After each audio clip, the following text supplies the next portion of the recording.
Hi. So we're looking at King Amenet II. He's the third king of the 12th dynasty, Middle Kingdom. And he ruled Egypt from 1929 BCE to 1895 BCE for a period of 31 years. So that was 3,949 years ago. So another king who's had a long reign. His father had a long reign, his grandfather did, and so is he. Let's start with his pyramid first, because it's known as the White Pyramid at Dashur. Originally, the estimate is between 40 and 50 meters tall. Only 10 meters remains on the surface, so it just looks like a mound in the distance. And everything else has been removed, quarried away for other projects, building modern housing, other projects in ancient times. So really it took off maybe 30 or 40 meters of the pyramid has been removed. Now the French Egyptologist and engineer Jean-Jacques de Morgan excavated around the pyramid enclosure in 1894, and he was interested in 5 tombs which were located in the enclosure wall, and they were intact, and he found many objects there: wooden coffins, alabaster, calcite alabaster perfume jars, jewellery, and canopic chests. Remember, the canopic chests housed the canopic jars. Inside the jars were the liver, the lungs, the kidneys, the spleen, etc., all within those jars. He never excavated the Mortuary Temple, Causeway or Valley Temple, and it could well be that resources were limited then. So 19th century, they're interested in objects to go in museums to educate the public.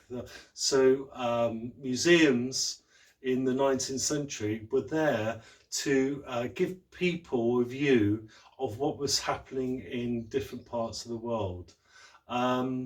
He did, however, have a look at the burial chamber, which was quite interesting.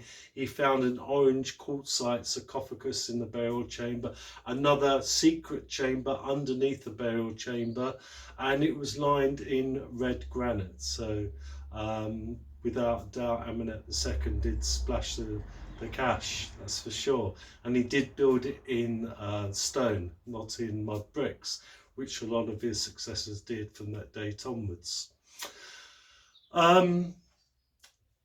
Interestingly, he carried on the agricultural reforms, giving more peasant farmers or everyday farmers freedom to enter into contracts with him rather than nomarchs. So the reforms on the land are still going ahead. He did seem to have quite a big foreign policy, or a lot of contact with the ancient world. There are expeditions to Byblos to collect red cedar trees. There is contact with the Minoans, because a treasure hoard was found at the Temple of Todd, and it's all Minoan silver. And silver was very rare in Egypt.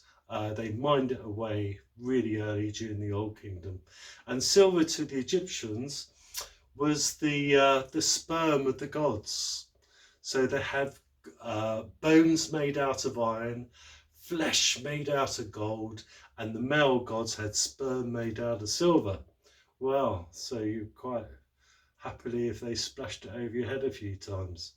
Anyway, he did have a couple of expeditions out into the desert, a place called Wadi Gahas and Wadi al-Huda, and looking for amethysts and semi-precious stones, probably for jars and jewellery and things like that. Year 28, he had an expedition to Punt. Now, Punt is that fabled land full of incense and exotic goods miles away. We're not quite sure where it is, whether it was Somalia or along that coast somewhere. Um, but not many kings managed an expedition to Punt. Remember what you had to do. They left Wasset with the boats. They took the boats apart into parts. They marched across the desert to the Red Sea. They reassembled the boats with the caravan of goods for trade, with all the fresh water and supplies and soldiers. They sailed down the Red Sea to the land of Punt. They came back with the exchange of goods.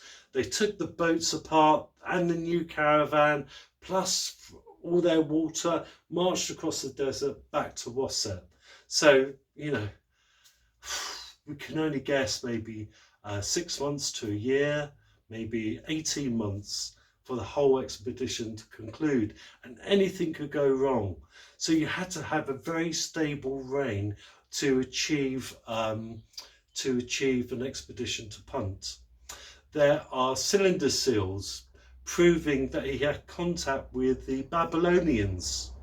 Well, that's quite far away, off into the distance.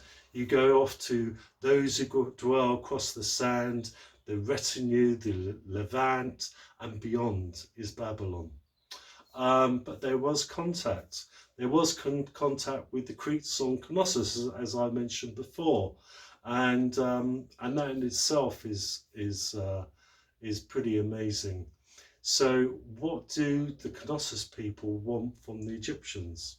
Well, they want papyrus paper for that, for sure, because that's the only writing surface in the ancient world. And they want trade for other goods. Egypt is producing surpluses of wheat and barley, and food in the ancient world is pretty difficult to come across. You think of the Greek landscape, 80% of it is hills and mountains. They don't have many flat distance plains for growing wheats and barleys and things like that.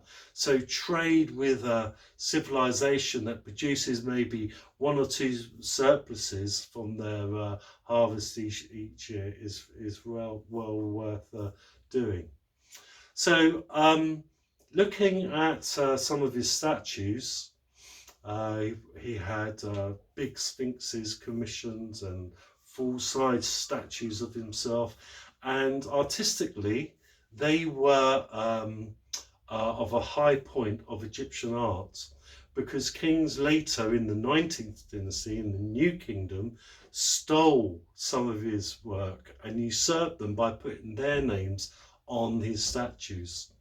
If you look at these kings, they are kings with responsibility. They got bags under their eyes. They got worry lines, the proof that they were the benefactors of the people. Whereas the New Kingdom kings, you look at their pictures, they were in their 60s, 70s, 80s. They look like young lads of 25, They wanted to be fit and virile in the afterlife, whereas the 12th dynasty kings, they had the terrible responsibility of kingship. So it's a high point of the Egyptian civilization during this 12th dynasty, and it's well worth pursuing further study on this subject. I hope you've enjoyed this little presentation and the pictures. No point going to see his White Pyramid at Dashur, that's for sure, because as I said, it's just a pile on the horizon really. One day, when archaeology becomes fashionable, I'm sure universities will send field expeditions to do a study of the Mortuary Temple, Causeway and Valley Temple. But at the moment, unfortunately, everyone's worried about making a quick buck. So one day archaeology will be back in fashion, and when it does, I'm sure those excavations will go ahead.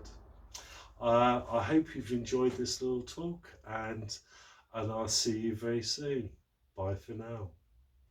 Oh, don't forget, please subscribe. I need subscribers. It doesn't cost you anything, and it just helps with YouTube. If I hit 100, I can ask them for a domain name. Okay, thank you very much.